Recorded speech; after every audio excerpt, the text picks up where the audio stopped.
हिकिड़ो शिकारी रस्ते में जा रहियूं बीठो आहे हेॾो इमाम लंबिया असांजनि बि रस्तो अचूं था झंग जो जानवर हाणी अची करे उन शिकारीअ जे जार में फासी थो पवे इमाम लंबिया असांजनि खे उहा हाणी ॾिसी करे चवे थी अल्लाह जा रसूल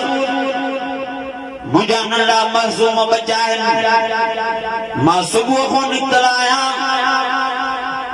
हाणे उहे इंतज़ार में हूंदा मुंहिंजा बचा तकींदा हूंदा त काॾों थी अम्मा जे असांखे खीर जो चुको पीआरे साईं मां त शिकारीअ जे जार में फासी चुकी आहियां महिरबानी करे मूंखे कुझु मिंटनि जे लाइ मोहलत वठी ॾियो त मां बचनि खे खीर जो चुको बि पीआरे अचां त बचनि खां मोकिलाए बि अचां त मां शिकारी जे जार में फासी वई आहियां अॼु खां पोइ मुंहिंजो इंतज़ार न कयो वञी पंहिंजी ॿीका वञी अम्मा ॻोल्हे लहो मुझे इंतजार में न वेंदा इमाम लंबिया असांजन और रहमतुल्लाह आलमीन असांजन वेझो सुई था अचनि उन शिकारी खे चवंदा ॾा शिकारी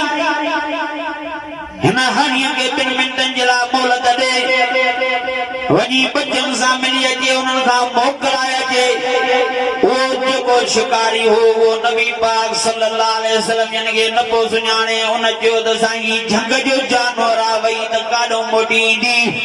नबी पाक सल्लल्लाहु अलैहि वसल्लम यानी फरमाइनि था हे शिकारी तूं हिन मां हथ कढ मां इमाम लंबिया हिन जो ज़ामिन थी पियां तो जेसिताणी ही झंग जो जानवर हाणी मोटी न ईंदी तेसिताणी मां विखल चोरींदो मां इमाम लंबिया असांजी ज़मानत वो शिकारी उन झंग जे जानवर हाणी मां हथ थो कढे हाणी भॼंदी थी वञे बचनि सां मिले थी नंढा मासूम बच्चा मां करे चिंबड़ींदा वञनि खीर पीअण जी था कनि हाणीअ जे अखियुनि मां ॻोढ़ा था कढनि ज़ारो कता रोई करे चवे थी बच्चा तव्हां बि प्यारा हो पर तव्हां खां कई सां मूंखे इमाम लंबिया वधीक प्यारो आहे मां इमाम लंबिया असांजनि खे ज़ामिन विहारे आई आहियां अॼु खां बाद में मुंहिंजो इंतज़ार न कजो मां तव्हां खां मोकिलाइण आई आहियां मां शिकारी जे जार में फासी वई आहियां मां इमाम लंबिया जी ज़मानत ते कुझु टाइम जे लाइ मोकल वठी तव्हां खां मोकिलाइण आई आहियां अॼु खां बाद में ॿी अम्मा वञी ॻोल्हे लहो इहे अल्फाज़ चई झंग जो जानवर हाणी ज़ारो कतार अखियुनि मां ॻोढ़ा ॻाड़ींदी रोईंदी थी अचे भॼंदी थी अचे नंढा मासूम बचड़ा बि कढंदा अचनि अॼु इमाम लंबिया असांजनि जे क़दमनि मुबारकनि जे साम्हूं किरी थी पवे नबी पाक सल्लल्लाहु अलैहि वसल्लम जन इहो मंज़र ॾिसी नफ़रत वार नक मुबारकनि मां मोतीअ जे दाणनि जहिड़ा ॻोढ़ा मुबारक वाए फरमाईंदा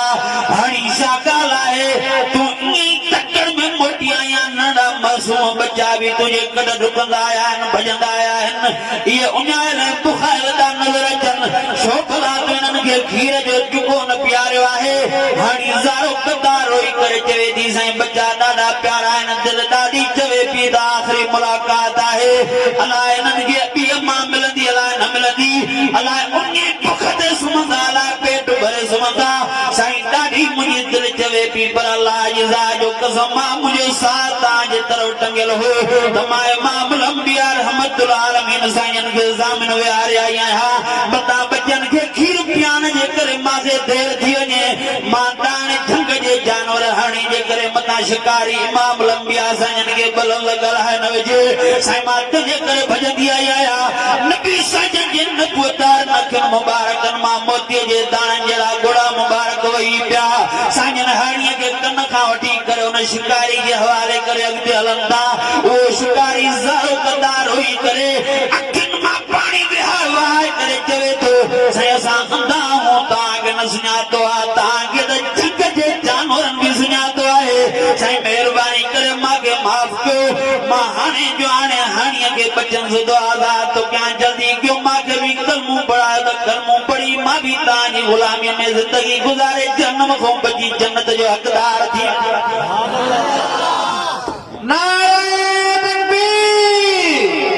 शान मुस्तफा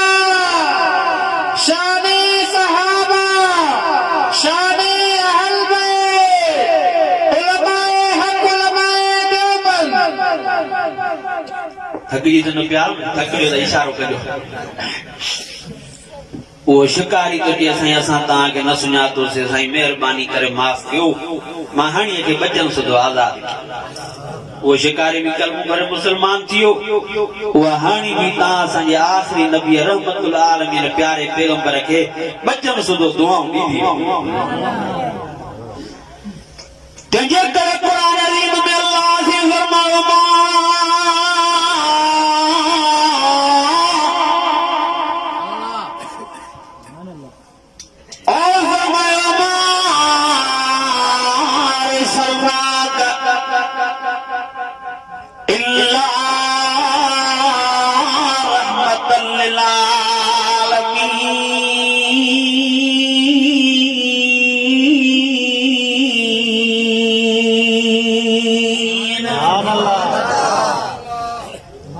फरमाए तो ताके रहमतुल आलमीन जे लक़ब वारो नबी ॾिनो थी जंहिंखे जंग जे जानवरनि सुञातो हिकिड़े रिवाज में तुंहिंजे हिकिड़े ॾियारे इमाम अंबिया साईं वेठा आहिनि कुझु काफ़िर आया चवंदा जेकॾहिं तूं सॼो नबी आहीं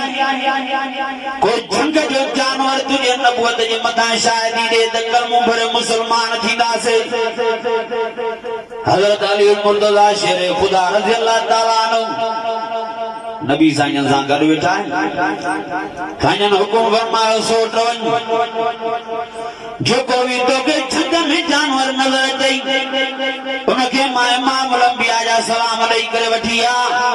हज़रत अली मुर्तज़ा शेर खुदा रज़ी अल्लाह ताला अन्हु जंग में जीअं दाख़िल थियो हीअं जो ॾिठे त हिकिड़ो बगेड़ सुठो पियो आहे नंढो पीठ खणी करे उन बगेड़ खे जो है बगैर तारा फुटारे करे निहारे तो हज़रत अली मुर्तज़ा शेर खुदा रज़ी अल्लाह ताला अन्हु फरमा दो अस्सलाम अलैकुम रसूल अल्लाह ए जग जा जानवर तो के इमाम अंबिया साईं सदन दा सलाम ॾेई करे मूंखे तोले मोकिलियो तो हज़रत अली मुर्तज़ा शेर खुदा रज़ी अल्लाह ताला अन्हु फरमाए तो जीअं मां जंग जे जानवर बगैर खे इमाम अंबिया साईं जा सलाम ॾिनम गंदो हेठ कई रोईंदो तो हले रस्ते में अखिन मां घोड़ा ता वहन मुसां गॾु ईअं पियो हले जीअं मालिक सां धारियल बकरी गॾु हलंदी आहे नबी साईं वटि गॾु पुगासे नबी साईं बगैर जे अखिन में घोड़ा ॾिसी करे पुछा कई लिमत की या सबा बगैर छो थो रोए भला तोसां केरु विड़ियो आहे उहो बगैर जवाब ॾेई करे फरमाए थो साईं मूंसां केरु बि न विड़ियो आहे भला छाजे करे रोई रहियो आहीं उहो बगैर चवे थो साईं कल मूंखे बुख परेशान पेताब नालान कयो हो मके जो थनार बीठो झंग में बकरियूं चारे पियो मां हिकिड़ी बकरी पकड़े धकड़ी टुकर टुकर करे मां बकरी खाई वेठो आहियां मुंहिंजे दिमाग़ में इस्लाम जो धमाको वेठल आहे साईं तव्हांजो न्यापो पहुतो आहे ज़मीन पेरनि हेठों छॾाइजी वई आहे मां परेशान आहियां अलाए बकरार तव्हां वटि तव्हां खणी आयो अलाए छा मुंहिंजी अलाए कहिड़ी सज़ा थींदी नबी पाक सल्लल्लाहु अलैहि वसल्लम फरमाया बग़ैर तुंहिंजो ऐं बकरार जो फ़ैसिलो अल्लाह से क़यामत जे ॾींहुं पाण कंदो बाक़ी तोखे मां हिन जे लाइ घुरायो आहे ही कुझु काफ़िर वेठा आहिनि चवंदा झंग जो जानवर शायदि ॾे त पोइ कलमो भरे मुसलमान थींदासीं हिननि खे ॿुधाए त मां सचो नबी आहियां की न आहियां उते जो उते झंग जो जानवर बग़ैर पंहिंजी तबियत मटाए करे चवे थो वल्लाहि नशहदु इन्नका लरसूलुल्लाह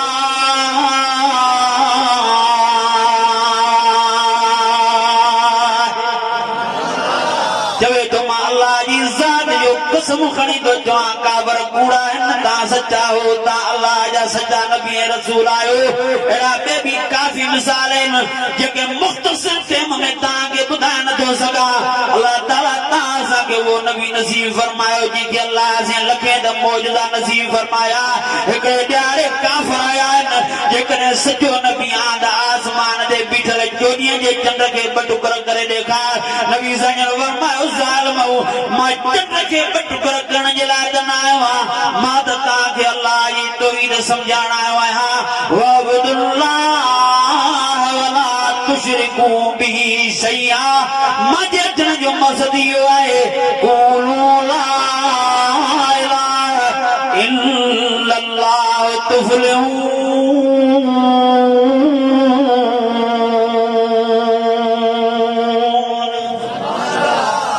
मांजे अचण जो मक़सद इहो आहे तव्हांखे हिकिड़े अलाह जी तौहीद समझायां छा समझायां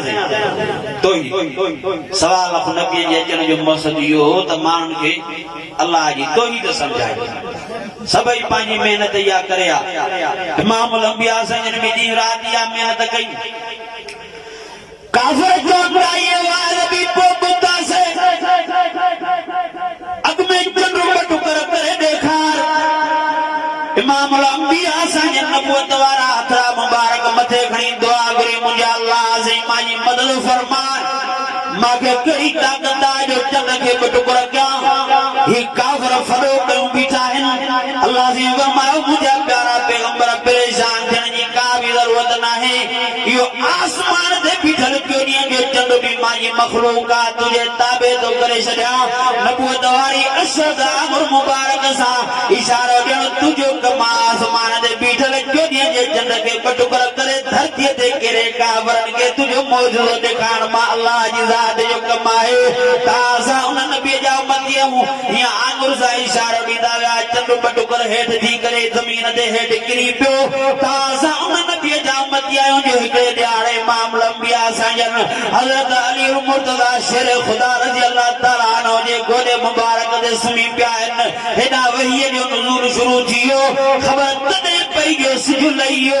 हेॾा वहीअ जो नुज़ूल पूरो थियो जंहिंमहिल नबी संजन उथिया पुछा कयूं सौट ॿुधाए नमाज़ पढ़ी थी कि न पढ़ी थी साईं मां टे पारी जी नमाज़ न पढ़ी आहे सिजु लही वियो आहे नबी संजन नबूवत वारी आंगुर मुबारक सां इशारो कयो लथल सिजु वरी ॿाहिरि उभरी आयो हज़रत अली साईं नमाज़ पढ़ी वरी पोइ सिजु लही वियो तां उन नबीअ जा उम्मती आहियूं जो इमामुल अंबिया संजन घुमंदा हा त मथां ककर छांव करे घुमंदा हा तां उन नबीअ जा उम्मती आहियूं जो हिकिड़े ॾियारे इमामुल अंबिया संजन जुमअतुल मुबारक जे मौक़े ते मिंबर ते बीठा ख़ुतबो पढ़ंदा हिकिड़ो जमात उठी तो बीहे अल्लाह जा रसूल दुआ घुरो ॾाढी क़हत सारी थी वई आहे ॾाढो ॾुखर आहे पाणी नाहे दुआ घुरो ज़मीन गिराबादियूं थियनि असांजा बच्चा बुख था मरनि जानवर बुख था मरनि साईं दुआ त घुरो नबी संजन नबूवत वारा हथड़ा मुबारक मथे खणी करे दुआ घुरी अञा नबी संजन मस्जिद मां ॿाहिरि न निकिता त अलाह काॾों ककर अची विया मींहुं वसण शुरू थी वियो सॼो हफ़्तो मींहुं वसियो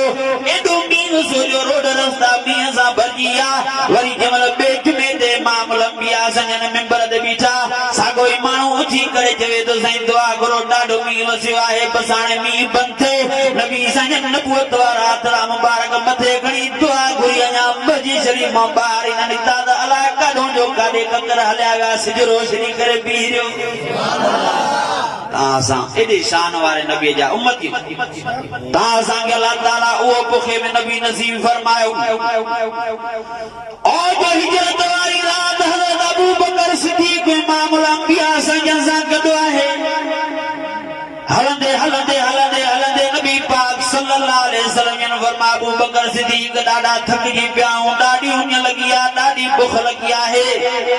हेॾो रे न्यार दसियो का वसम नज़र अचे थी त काशे वठी करे खाऊं हज़रत अबू बकर सिद्दीक़ चेनी पासनि ते निहारियो त हिकिड़ो ग़रीब माण्हू घर घूंघरी ठहियल नज़र आई साईं साम्हूं हिकिड़ो घर थो नज़र अचे इमामुल अंबिया संजन फरमाया हल अबू बकर सिद्दीक़ न घर वारनि खां काशे वठी करे पैसनि जी खाऊं था हज़रत अबू बकर सिद्दीक़ इमामुल अंबिया संजन सां गॾु जंहिंमहिल अची हुन घर जे वेझो पहुता नबी संजन ॿाहिरि बीह रहिया हज़रत अबू बकर सिद्दीक़ खे फरमाया अबू बकर सिद्दीक़ वञे हेॾां पुछिया काशे आहे हज़रत अबू बकर सिद्दीक़ जीअं ई हुन घर में दाख़िल थियो हीअं जो ॾिठे त ॿियो को बि घर में न आहे हिकिड़ी कुराड़ी औरत आहे जेका खट ते सुम्ही पई आहे पाण वीचारी बीमार ऐं लाचार आहे हज़रत अबू बकर सिद्दीक़ पुछा थो करे अम्मा कुराड़ी असां महिमान असां मुसाफ़िर आहियूं परदेसी आहियूं काशे अथी तॾहिं असां तोखे पैसा ॾींदासीं उहा कुराड़ी अखियुनि मां ॻोड़ा करे ज़ारो कतारो ई करे चए थी मां पाण ॿटनि ॾींहंनि खां न्यायल बुखायल आहे मुंहिंजो मुड़ुस बि ॿाहिरि सफ़र ते वियल आहे मां पाण उन बुख ते तड़पां ते हुजे हा त मां तव्हांखे ॾेई छॾियां क़ुर्बान कयां हा हज़रत अबू बकर सिद्दीक़ हीअं जो निहारियो उन कुराड़ी जे घर में कुंड में हिकिड़ी बीमार डुबरी बकरी बीठी हुई जेका बि न पी सघे उते वेठी थी नबी पाक सल्लल्लाहु अलैहि वसल्लम जन खे हज़रत अबू बकर सिद्दीक़ जी हाल हवाल कयो अल्लाह जा रसूल हिन घर में एकड़ी वेचारी कुरानी सुनी पईया जेका पाणो में बुख दे तरपे दी जे दो के दी काई खाए से ना खाण पीण ला साईं ने घर में कुंड में एकड़ी बकरी बीठी है वो भी बीमार है दादी कमजोर है लाचार है जंग में चरण भी न वेंदिया नबी साईं पाणा जी करे कुराड़ी के फरमायो अम्मा मोकल दे त साईं बकरी मां खीर जुगो कडी पियो कुराड़ी जेदी मां शो एतराज क्या खिली करे हुआ दजुगो में चवे थी ये खीर दी ये जंग में न वेंदिया चरण महीना थिया तस ये वेठी आती जगह सुकी वे तस इमाम लंबिया साईं फरमाया मां मोकल दे तुजो कमाए न बकरी मां खीर पियाणो अल्लाह जी जात जो कमा ओ कुरानी मोकल दी इमाम लंबिया साईं ने की वेठो आया तो बकरी खुशी मां उठी पी रही अल्लाह अकबर केडी ने या वक्त ने भागन वाली बकरी जे बीजी जो इमाम लंबिया साईं ने खीर पी ओ बकरी खुशी मां उठी पी रही इमाम लंबिया साईं बिस्मिल्लाह रहमान रहीम पढ़ी करो ना बकरी ने मथो हथ घुमाण फरमायो अल्लाह मामूली हथ तो नहीं ही रहमतुल आलमीन साईं जो नबुवत वारो हथ मुबारक ओ जी बकरी जे मथा हथ घुमंदो बकरी जो बीमारी वाला काडे घुम थी वई थाने खीर सा भरजी आया नबी पाक सल्लल्लाहु अलैहि वसल्लम जन पाण नबुवत वारन हथन मुबारक इंसान बकरी मां खीर ढोण फरमायो एडो खीर निकतो जो बाल्टी सजी भरजी वई नबी साईं ने कुराड़ी औरत के फरमाया मां पियो थाम थी तदे जेके भी घर जा थामा कुराड़ी खणी करे अग्या रखया इमाम लंबिया साईं नबुवत वारन हथन मुबारक इंसान डोंदा दान खीर निकरदो तो वने सजा कुराड़ी जा घर जा थाम भरजिया खुटिया पर बकरी मां खीर न को खुटे नबी साईं पाण भी पी ढोक्यो हजरत अबू बकर सिद्दीक के भी इमाम लंबिया साईं ढवते खीर पियारियो उन खां बाद में नबी पाक सल्लल्लाहु अलैहि वसल्लम ने कुराड़ी के भी ढवते खीर पियारे करे जेके भी थां वरी खाली थिया वरी इमाम लंबिया साईं खीर सा भरे करे ही हल्या दा वजन जी इमाम लंबिया साईं निकरन था कोई तो न कुराड़ी जो मुस जे जो नालो अबू माबदा है घर में अचे तो जी दाखिल तो दे ही जो दिसे त घर में मुश्कंबर जी खुशबू लगी पई है वरी ही जो दिसे त बीमार बकरी चाक लगी पई है थण खीर सा भरिया पिया हैं ही जो दिसे त घर जा सब थाव खीर सा भरिया पिया हैं परेशान थी पुछा तो करे शाकाला सा त ढुक जला परेशान हुंदा से भूख ने उन्हनि ते जिंदगी गुजारीदा से शाकाला है मां जड़ी थोड़ो ये बाहर निकली वहां मोटी जो आया तो मुझे घर में मुश्कंबर खां वधीक खुशबू लगी पई है शाकाला बीमार बकरी चाक लगी पई है उन जा तन खीर सा भरिया पिया हैं शाकाला जो घर में एडो खीर पियो है जो सब थां खीर सा भरिया पिया हैं उहा कुराड़ी खिली मुस्कुराए फरमाए थी हिकिड़ो शख्स आयो ही सॼो उन जे अचण जूं बरकतूं आहिनि जंहिंजो चेहरो चोॾीअ जे चंड खां वधीक चमकदार हो उन शख्स जे अचण सां मुंहिंजे घर में खुशबू भी थी वई आहे बीमार बकरी ते हथ फेरो ते त बीमार बकरी चाक थी वई आहे थण खीर सां भरजी आया ॿियो हुन सां हिकिड़ो साथी बि गॾो पाण बि ढव ते पिया आहिनि मूंखे बि ढव ते पियारियो तो सॼा थांव घर जा रखी आहिनि भरे करे तूं बि ॿाहिरों सफ़र तो मोटी आवां तोखे बि जेको वणे पी जे तो पासे त कर खीर ॿुधाए त सही इहे विया काॾे जे हिन पासे ते विया आहिनि जल्दी पंहिंजी ज़ाल खे बि पाण सां गॾु वठी करे ज़ाल मुड़ुस निकिरनि था नबी पाक सल्लल्लाहु अलैहि वसल्लम जो पेरो खणंदा था जन नबुवत वारे चेहरे मुबारक जी ज़ियारत करे उते जो उते कलमो भरे ज़ाल मुड़ुस मुसलमान था थी ज़ाहिदी शान वारे नबी जा उम्मत सुले हुजे पिया जे मौके ते और 1400 साहबी सबोरा है नबी पाक सल्लल्लाहु अलैहि वसल्लम जन वटाया अल्लाह जा रसूल आने शागम असाडो पानी खत्म थी वा मशकील खाली थिया उन मुख ते तड़पऊं था तवज्जो आहे मां दुआ घुरण वारो तवज्जो कजो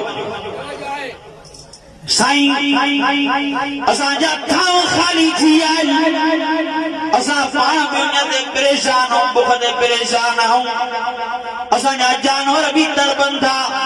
इमाम अंबिया संजन फरमायो भला मस्जिद निचोड़ो करे जेको चुको पानी जो थे खणी अचो 1400 साहबी सगोरान मस्जिद निचड़न था के मोटे पौध निकरे के मां बटे बाता निकरन अध गिलास पानी जो थे तो नबी पाक सल्लल्लाहु अलैहि वसल्लम जन वट जी खणी अचो ता रखन साजन अल्लाह से दुआ दा गुरन ए मुंजा अल्लाह से मारी मदद फरमाए दुआ खुरी करे उन गिलास में अध गिलास पानी जे में नबुवत वारो हथ मुबारक विझी करे ये बाहर जो कढूं वो गिलास जो पानी दा ओतरो ही पियो हो पर नबी साईं जे नबुवत वारन आंगुरन मुबारक जे विथे मो पानी जा फुआरा वहण शुरू थिया एडो पानी वहो एडो वहो जो 1400 साहबी सगोरा भी पी ढो करे या जानवरन के भी धवते प्यारो एडो पानी निकतो जो मस्जिद भी भरियो साहबी सगोरा फरमांदा अल्लाह जी जात जो कसम नबी साईं जे नबुवत वारन आंगुरन मुबारकन मा एडो पानी मौजूदे तौर निकतो एडो निकतो ही दसा 1400 होया से बने थे 14 लख 14 करोड़ जवान तले भी पी ढो करे छो नबी साईं जे नबुवत वारन आंगुरन मुबारकन मा मौजूदे जो पानी खुटाए न सघा तासा एडे शान वारे नबी जा उम्मती जंगे खैबर जे मौके ते एकड़ी काफरानी नबी साईं के दावत कई और बकरी जो गोश्त पचाए करे नबी साईं जे दी अगो रखियो ते इमाम अंबिया साईं जी उन बकरी जो गोश्त खाने जी कोशिश ता करने देखने में पचल तैयार थियल गोश्त नबी साईं सा कलाए तो इन्नी मजसूमन अल्लाह या रसूल मां के न खाई जाए मां सजी बकरी गोश्त जी जेको बकरी जो गोश्त सजी मां जहर में भरी पई आया न खाइयो जो यो नबी पाक सल्लल्लाहु अलैहि वसल्लम जो मौजूद है मुझे अजीज दोस्तों जंग खंदक जे मौके ते हजरत जाबिर साईं रजी अल्लाह ताला ने फरमाया तो मां ही जो न्यारम द हर साहब जे पेट मुबारक सा उन्ने भूख लगण जे करे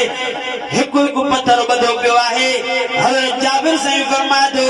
असा जे तो एकरो एरो पत्थर अजियो जो समूरा साहब कुटे कुटे थकजी प्यासे पत्थर भजे न पियो असा इमाम अंबिया साईं न टाया से अल्लाह जा रसूल असा जे सामू एकरो एरो पत्थर अजियो जो कुटे कुटे थकजी प्याओ पर पत्थर भजे न तो नबी पाक सल्लल्लाहु अलैहि वसल्लम जन पाण उठी आया ए पाण नबी साईं बेल जो हथ में खड़ी करे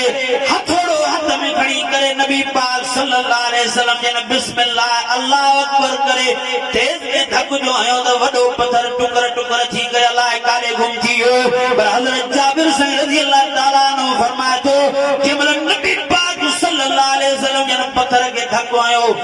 ये पेट मुबारक दा थोड़ो कपड़ो मथे थियो माही जे रिटम द नबी साईं जे नबुवत वारे पेट मुबारक सा पत्थर बधा पिया जमीन पेरन हेठो छॾाए ता साजला नबी साईं एडियूं कुर्बानी ॾिनियूं जो नबी साईं पंहिंजे नबुवत वारे पेट मुबारक सा पत्थर बधी वी ता सा अल्लाह जो दीन अल्लाह जो कुरान बुझाए ही कुरान पाक ता सा इए त न पहुतो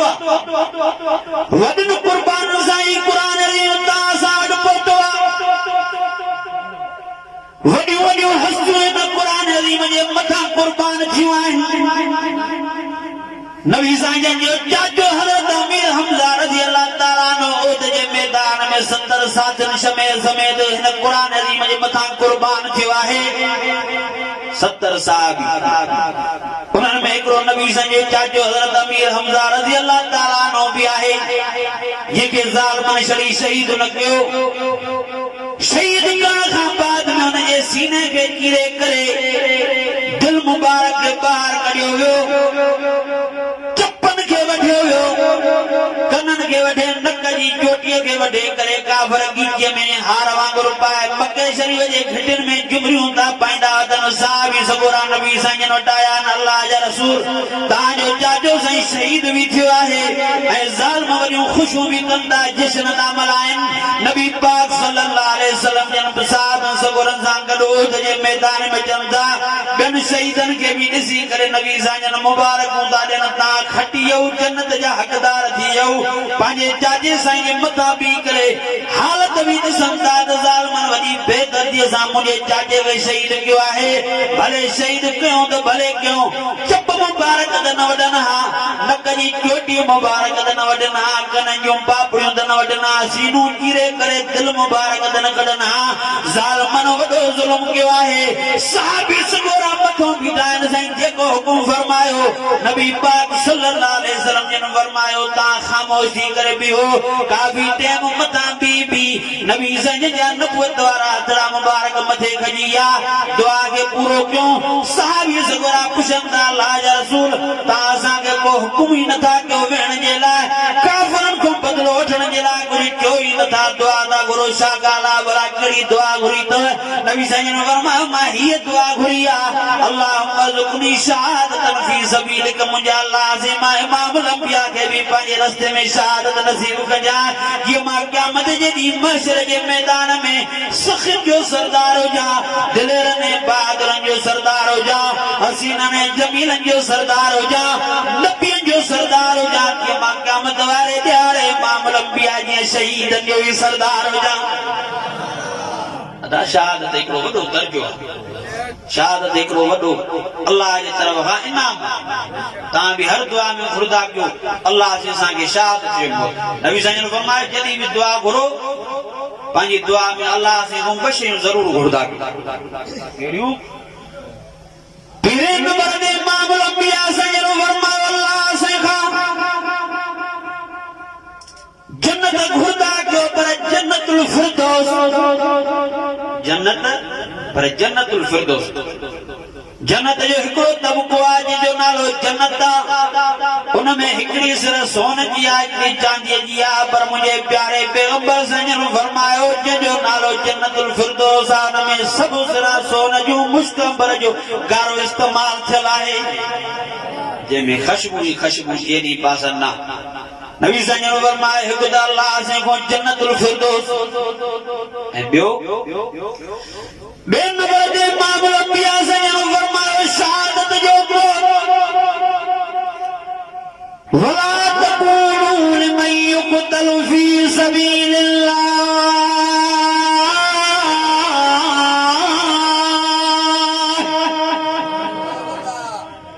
फी सबीलिल्लाह अमवात बल अहयाअ वलाकिन ला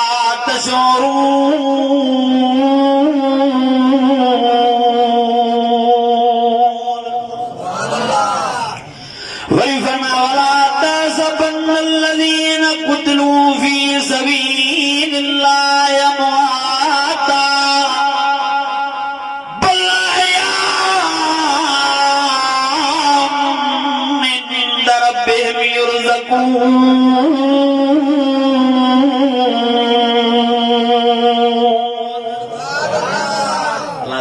तो शहीदन के मोल न जो शहीद जिंदा है जुबान साथ उनके मोल न जो और तुम्हें दिमाग में भी उनके मोल न समझो उनके माला से दुनिया की हयाती का भी कई सावधी का बेहतर आखिरत की हयाती दई सरिया है उनकी कब्रों पे इस्तेजा बाग बना छजा है अल्लाह से फरमाया तो उनके मारब सही कब्र में जन्नत जो नेमतों जन्नत जा ताम जन्नत जा खीर माखियूं शरबत प्यारी दो खराई दो थोड़ा अदा वो दुनिया वाली हयाती भली कि न जन्नत वाली हयाती चलो अल्लाह से तासा के शहादत मौत नसीब फरमाए शहादत हुआ शया हिकड़ी हदीस पाक में तो जो अल्लाह ताला क़यामत जे ॾींहुं समूरन जन्नतन खां पुछा करण फरमाईंदो ताम भला को दुनिया में वञण चाहे तो छा समूरा चवंदा न साईं असां दुनिया में वञी छा कंदासीं नमाज़ी चवंदो नमाज़ मां इन जे लाइ पढ़ी आयुमि जीअं जन्नत में वञा रोज़ेदार चवंदो रोज़ा इन जे लाइ रखी आयुमि जीअं जन्नत में पढ़ा हाफ़िज़ चवंदो साईं मां क़ुरान पाक इन जे लाइ पढ़ियो जीअं जन्नत में वञा समूरा चवंदा हाजी चवंदो हज इन जे लाइ कयो ख़ैर ख़ैरात ज़कात ॾियण वारो चवंदो साईं मां ख़ैर ख़ैरात ज़कात इन जे लाइ ॾिनियूं जीअं जन्नत में वञा अबे अम्मा जी फरमा बरदारी ताबेदारी करण वारो चवंदो साईं मां अबे अम्मा जी ख़िदमत इन जे करे कई जीअं जन्नत में वञा हाणे जन्नत मिली आहे मां दुनिया में वञी छा कयां पर मां पानु शहीद जे शान मान मर्तबे ता जो शहीद जो तो मां रब साईं दुनिया में वञण चाहियां थो शहीद वारा छाजे करे वञण थो चाहे साईं मां इन जे करे तो वञण चाहियां कि तुझे दीन जे मथां तुझे क़ुरान जे मथां नबी पाक सल्लल्लाहु अलैहि वसल्लम जे शान मान जे मथां ताबेदारी जे मथां मां कुर्बान थी जा वरी शहीद थी जा छो त जेमल मां शहीद थियो मूंखे एॾो मज़ो आयो जो मूंखे ओतिरो जन्नत में भी मज़ो नथो अचे भला छाजे करे शहीद खे शहादत में मज़ो थो अचे जो ॿिनि ॻाल्हियुनि जे करे हिकु त इहा ॻाल्हि जो शहीद जेमल शहीद थो थिए त हुनजा समूरा गुनाह माफ़ था थियनि ॿिए नंबर ते शहीद जेमल शहीद थो थिए त हुनखे अल्लाह रब्बुल आलमीन जे ज़ात जो दीदार थो नसीब थिए